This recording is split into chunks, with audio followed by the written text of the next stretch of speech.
दोस्तों, हिंदी भाषा YouTube channel पर आपका स्वागत है। साथियों, आज हम चर्चा करने वाले हैं हिंदी साहित्य का इतिहास और उससे संबंधित बहुत ही महत्वपूर्ण प्रश्नों पर चर्चा होगी। हो सकता है ये वीडियो थोड़ी सी लंबी हो जाए, तो आप धैर्य बनाए रखें क्योंकि बहुत ही इम्पोर्टेंट प्रश्नों पर चर्चा हम करने वाले हैं। तो एक क्वेश्चन के अंतर्गत हम 3-3, 4-4 क्वेश्चन को जान जाएंगे। बड़ी ही महत्वपूर्ण वीडियो है। तो आज की इस वीडियो में हमारा पहला प्रश्न है, मैथिली का विकास किस अपभ्रंश से माना जाता है? मैथिली का विकास किस अपभ्रंश से माना जाता है? शौरसेनी अपभ्रंश, मागधी अपभ्रंश, अर्धमागधी अपभ्रंश, महाराष्ट्री अपभ्रंश। साथियों, जल्दी से जल्दी उत्तर देने का प्रयास कीजिए। साथियों, बिल्कुल सही उत्तर आया आपका, मागधी अपभ्रंश से। अगला प्रश्न है, कीर्तिलता किस भाषा की रचना है? अवहट, अपभ्रंश, मैथिली, ब्रज। कीर्तिलता किस भाषा की रचना है?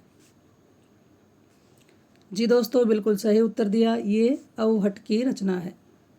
अगला प्रश्न देखिए, संविधान के किस अनुच्छेद में देवनागरी लिपि में लिखित हिंदी को संघ की राजभाषा घोषित किया गया है? 347, 348, 343, 345। साथियों, आपका उत्तर बिल्कुल एकदम से सही आया, 343। अगले पर चलते हैं, आदिकाल में किस कवि ने अवहट भाषा में रचना की है? आदिकाल में किस कवि ने अवहट भाषा में रचना की है? साथियों, जल्दी से जल्दी उत्तर देने का प्रयास कीजिए।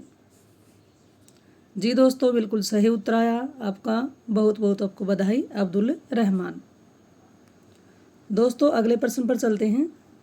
अगला हमारा प्रश्न है, उत्तर भारत में भक्ति का प्रसार करने का श्रेय किसे दिया गया है?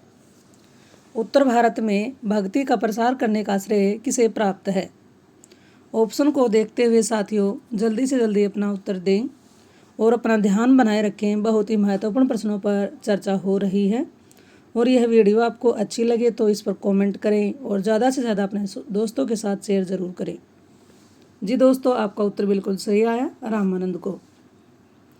अगला प्रश्न है, सहजो बाई किस शाखा की रचनाकार हैं?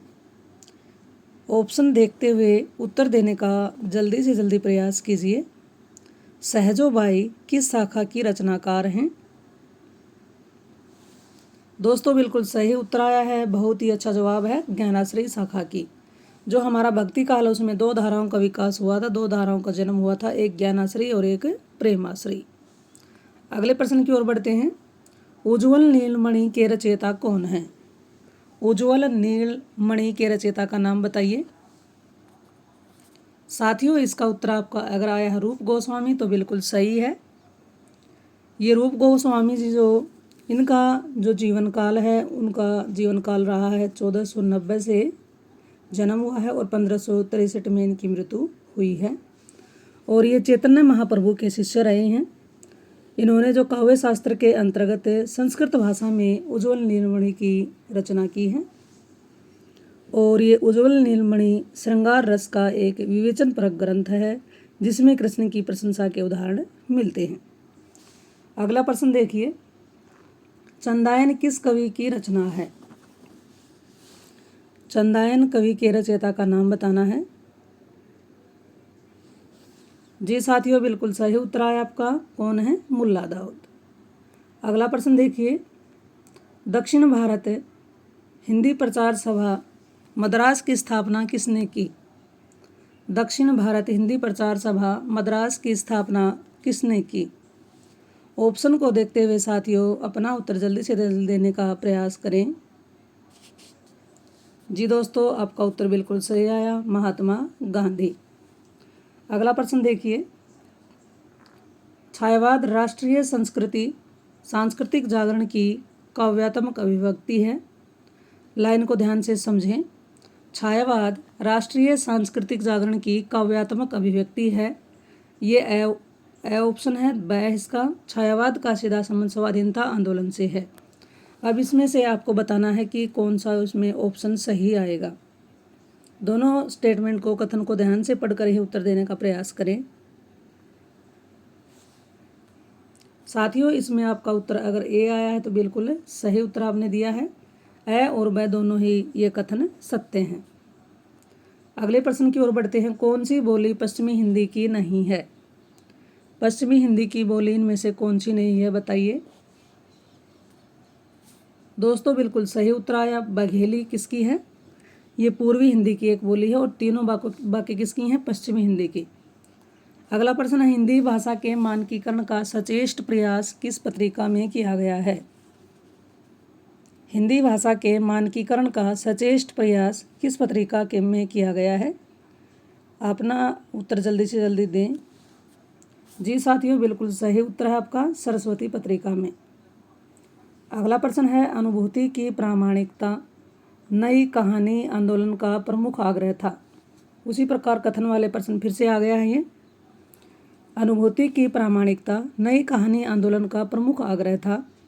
वह है इस आंदोलन का आरंभ व्यक्ति केंद्रित कहानी के विरोध में हुआ था। तो जी ऑप्शन देखते हुए जल्दी से जल्दी अपना उत्तर देने का प्रयास करें। प्रश्न को पहले ध्यान से समझें। साथियों इसका उत्तर अगर आपका सी है तो बिल्कुल सही है। ए अंशतः क्या है? ए पूर्णतः है और ब अंशतः सही है। ए बिल्कुल सही है और ब थोड़ा बहुत सही है, इसका मतलब ये है। अगला प्रश्न है। निम्नलिखित में कौन सी बोली पूर्वी हिंदी की नहीं है? निम्नलिखित में से कौन सी बोली पूर्वी हिंदी की नहीं है? साथियों आपका उत्तर जल्दी से जल्दी आ गया है। बिल्कुल सही उत्तर दिया, मालवी। अगला प्रश्न है।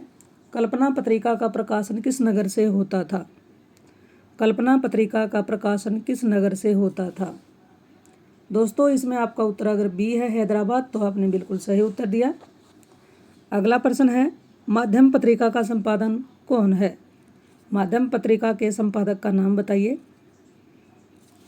ऑप्शन देखते हुए जल्दी से जल्दी उत्तर दें। ऑप्शन आपको दिखाई दे रहे हैं। माध्यम पत्रिका के संपादक का नाम बताइए। साथियों इसमें कई दोस्तों ने बिल्कुल सही उत्तर दिया है, सत्यप्रकाश मिश्र। अगला प्रश्न है। रेखाचित्र और संस्मरण के बीच की विभाजक रेखा बहुत सूक्ष्म है। ये जो कथन वाले प्रश्न इनको ध्यान से समझें, बाद में देने का प्रश्न का उत्तर प्रयास करें। रेखाचित्र और संस्मरण के बीच की विभाजक रेखा बहुत सूक्ष्म है, 2 नंबर पर है। इनमें से ये दोनों परस्पर अंतर्भुक्त हो जाते हैं। तो जी ऑप्शन देखते हुए अपना उत्तर जल्दी से जल्दी देने का प्रयास करें। साथियों इसका उत्तर अगर आपने ए दिया है तो बिल्कुल सही है। ए और ब दोनों ही क्या है? सही हैं। अगला प्रश्न देखिए। निम्नलिखित भाषाओं के विकास का सही अनुक्रम बताना है। निम्नलिखित भाषाओं के विकास का सही अनुक्रम बताइए। इसमें क्या रहेगा? साथियों एकदम से बिल्कुल सही आया ऑप्शन बी, पहले पाली, प्राकृत, अपभ्रंश और हिंदी। और पाली से पहले क्या थी? संस्कृत, और संस्कृत में पहले वैदिक संस्कृत और फिर लौकिक संस्कृत। तो ये हमारा हिंदी का विकास अनुक्रम है। बहुत ही महत्वपूर्ण ये प्रश्न है। अगले प्रश्न पर बढ़ते हैं। निम्नलिखित कवियों का सही कालक्रम बताइए। निम्नलिखित कवियों का सही कालक्रम बताना है। जल्दी से जल्दी बताने का प्रयास करें।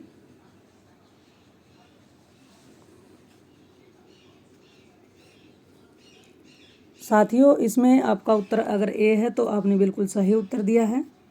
अब इसमें इनका कालक्रम करके एक एक करके जान लेते हैं। जो सरहपा हैं वो कौन सी सदी के हैं? वो 8वीं सदी के हैं। सरहपा 8वीं सदी के हैं। और जो सोमप्रभु सूरी हैं ये कितने के हैं? 10वीं सदी के हैं। और जो गोरखनाथ जी हैं इनका समय है 11वीं सदी। और जो हेमचंद्र जी हैं इनका समय है 12वीं सदी। अगले प्रश्न की ओर बढ़ते हैं। किस लेखिका ने पशु पक्षियों पर केंद्रित रचना किस लेखिका ने पशु पक्षियों पर केंद्रित रचना की है? ये हमारा प्रश्न है। और साथियों आपका उत्तर एकदम से बिल्कुल सही आया है। आपका उत्तर है महादेवी वर्मा, बिल्कुल सही है। जो ये महादेवी वर्मा हैं इन्होंने एक रेखा चित्र लिखा है जिसका नाम है मेरा परिवार। मेरा परिवार ये एक साहित्य की विधा है रेखा चित्र, जो किसके द्वारा रचित है? महादेवी वर्मा के द्वारा, और इसका प्रकाशन वर्ष है 1972। इस मेरा परिवार में इन्होंने पशु पक्षियों के बारे में अपने विचार रखे हैं। अगला प्रश्न है, इन कवियों में सही कालक्रम निर्देश कीजिए। इन कवियों में से सही कालक्रम का निर्देश कीजिए, ये हमारा प्रश्न है। दोस्तों जल्दी से जल्दी उत्तर देने का प्रयास करें। साथियों इसमें आपका उत्तर अगर ए है तो बिल्कुल सही उत्तर आपने दिया है। अगला प्रश्न है, सही कृति क्रम को पहचानिए। ये प्रश्न है आपका कि सही कृति क्रम बताना है कि कौन सी कृति पहले हुई, कौन सी बाद में। साथियों आपका उत्तर बिल्कुल सही आया है, ए वाला जो ऑप्शन आपने दिया है, क्योंकि पल्लव का जो प्रकाशन वर्ष 1926, उसके बाद जो हमारा पल्लव के बाद गुंजन है इसका है 1900, पल्लव का कितना है हमारा 1926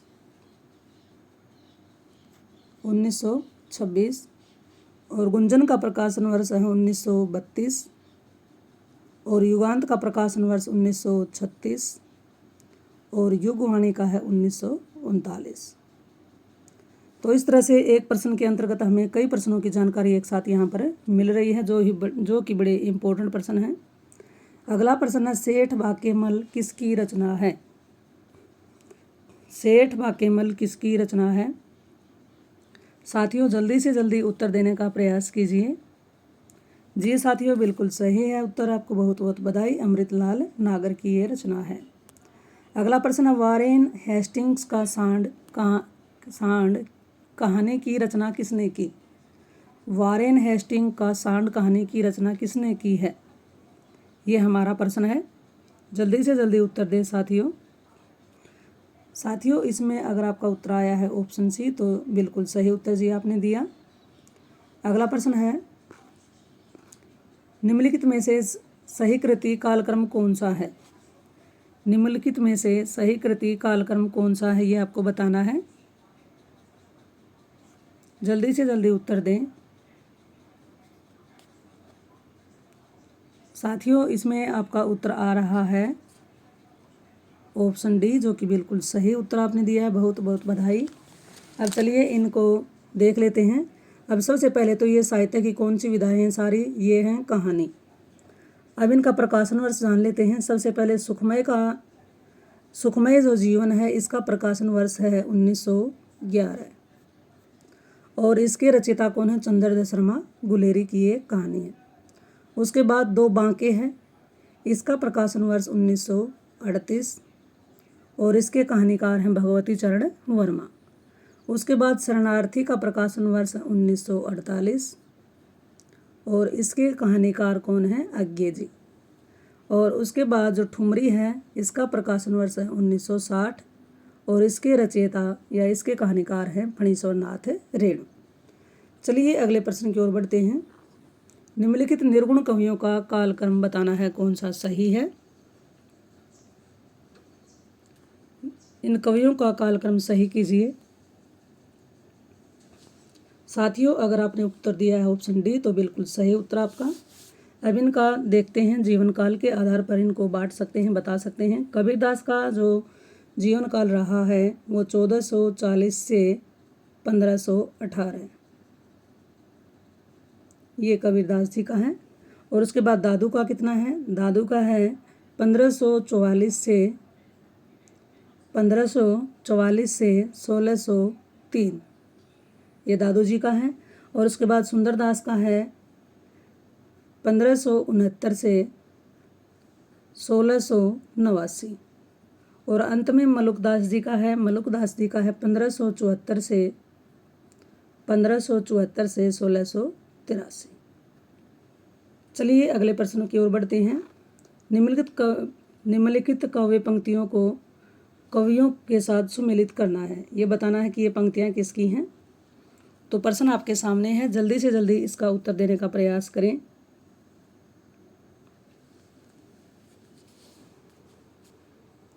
साथियों जल्दी से जल्दी उत्तर सोचें। चलिए इसको करने का प्रयास करते हैं। थोड़ा सा इसको साइज़ में छोटा कर देते हैं ताकि आपको समझ में आ जाए। इसमें देखिए, जो नैया बिच नदिया डूबती जाए, ये हमारी किसकी है? ये कबीरदास जी की है। और उसके बाद अजगर करे ना चाकरी, पंछी करे ना काम, ये हमारी मलुकदास की है। और गुरु सुआ जय पंथ देखवा, ये हमारी किसकी है? ये हमारी मलिक मोहन जायसी की है। और तबलक ही जीबो भलो देबो होए न धीम, ये पंक्ति हमारी किसकी है? ये हमारी रहीम जी की है। तो इसके अनुसार हमारा उत्तर इसमें आया ऑप्शन बी। अगर आपका उत्तर ऑप्शन बी है तो आपको बहुत बहुत बधाई। अगले प्रश्न की ओर बढ़ते हैं। कृति कालक्रम की दृष्टि से कौन सी सही है? इसको बताना है कि कालक्रम की दृष्टि से इसमें कौन सी रचना पहले, कौन सी बाद में। साथियों, जल्दी से जल्दी उत्तर देने का प्रयास कीजिए। जी दोस्तों, आपका उत्तर कई साथियों का बिल्कुल सही आया है। ऑप्शन डी बिल्कुल सही है। ऑप्शन डी इसमें है वो बिल्कुल सही है। अगले प्रश्न की ओर बढ़ते हैं। रचना कालक्रम में सही का निर्देश दीजिए। अब ये बताना है कि ये रचनाकार पहले कौन हुआ, बाद में कौन। साथियों, जल्दी से जल्दी उत्तर देने का प्रयास करें। जी दोस्तों, आपका उत्तर बिल्कुल सही आया है। ऑप्शन बी है बच्चन, पहले बच्चन जी। बच्चन जी का जो जीवन काल रहा है 1907 से 2003। उसके बाद जो दिनकर है रामधारी सिंह दिनकर जी, उनका 1907 से 1974। उसके बाद जो अज्ञे जी हैं 1911 से 1987। और अंत में मुक्तिबोध जी हैं 1917 से 1964। चलिए अगले प्रश्न की ओर बढ़ते हैं। निम्नलिखित में से कृति कालक्रम की दृष्टि से कौन सा सही है? ये बताना है कि कौन सा इसमें सही है। जी साथियों, बिल्कुल सही उत्तर आया आपका। इसमें ये ऑप्शन सी बिल्कुल सही है, गीतिका, उक्रमुता, बेला, अर्चना। अगले प्रश्न की ओर बढ़ते हैं। अब ये रचनाएं आगे इनको इनके साथ कॉलम में मैच करना है। थोड़ा सा छोटा करने का प्रयास ताकि ये क्वेश्चन आपको समझ में आ जाए। कॉलम ए को कॉलम बी से मैच करना है। अब इन रचनाओं को जल्दी से जल्दी देखते हुए करने का प्रयास कीजिए। चलिए साथियों, इसको शुरू करते हैं। मृगावती के रचनाकार हैं कुतुबन। मधुमालती के रचनाकार हैं मंझन। उसके बाद अगला हमारा है चंदायन के हैं मुल्ला दाऊद। और अखरावट के हैं जायसी। तो इसके अनुसार हमारा रहेगा उत्तर ऑप्शन सी, जो कि बिल्कुल सही उत्तर है। अगला भी इसी तरह का प्रश्न है, इसको भी जल्दी से जल्दी करने का प्रयास कीजिए। साथियों, चलिए इसको शुरू करते हैं। इसको करने की कोशिश करते हैं।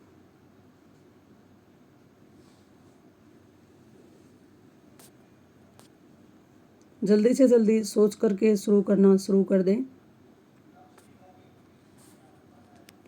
तो इसमें चलिए, सबसे पहले समय है, ये किस में माना जाता है? पाठ को किस में, अध्याय को किस में कहा गया है? समय पृथ्वीराज रासो में। और उसके बाद कांड किस में कहा गया है? कांड कहा गया है रामचरित मानस में। और उसके बाद जो हमारा खंड है, खंड किस में कहा गया है? पद्मावत में। और सर्ग किस में कहा गया है? साकेत में। तो इसके अनुसार हमारा उत्तर होगा ऑप्शन ए। इस तरह से दोस्तों हम एक प्रश्न के अंतर्गत 5-5 प्रश्नों का अभ्यास करते हुए जा रहे हैं। तो अपना साथ बनाए रखें। और साथियों, ये ज़रूर बताया करो कि ये जानकारी कैसी है। अगर अच्छी है तो इसे लाइक करें और अपने दोस्तों के साथ शेयर भी ज़रूर कर दें। चलिए अगले प्रश्न की ओर बढ़ते हैं। अगला प्रश्न फिर से इसी प्रकार का आ गया है। तो साथियों, इसको जल्दी से जल्दी करने की कोशिश कीजिए।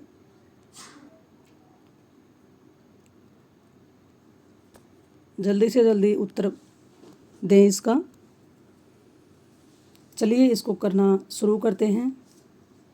सबसे पहले हमारा है बिहारी सतसई। इसके रचनाकार हैं पदम सिंह। बिहारी सतसई के रचनाकार का नाम है